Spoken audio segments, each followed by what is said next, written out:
Millions have been displaced since Israel's war on Gaza began more than a year ago. Now, despite the ceasefire agreement reached between Hamas and Israel, another major threat is still ongoing: the humanitarian crisis. People are really tired of a life of death, a life of killing, a life of destruction. Life has become an unbearable hell, regarding children aside of the psychological situation, the social situation and the economic situation on multiple dimensions. We are honestly suffering physically, completely suffering.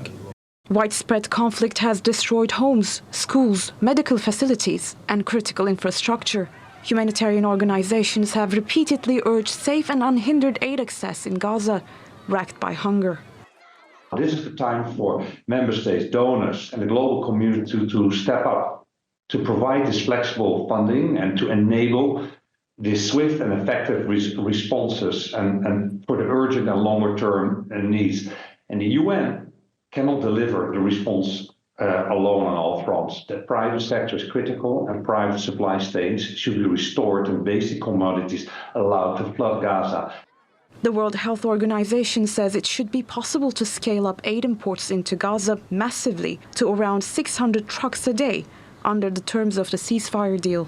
But humanitarian aid efforts remain severely hindered by border closures and other restrictions. Since May last year, the Rafah crossing at the Egypt-Gaza border has been closed, leaving large quantities of aid supplies stranded outside the Gaza Strip. All these trucks that are standing here are waiting to deliver aid to the people inside.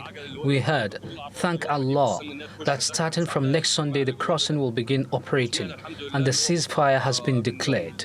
The aid deliveries are expected to restart with the implementation of the ceasefire deal.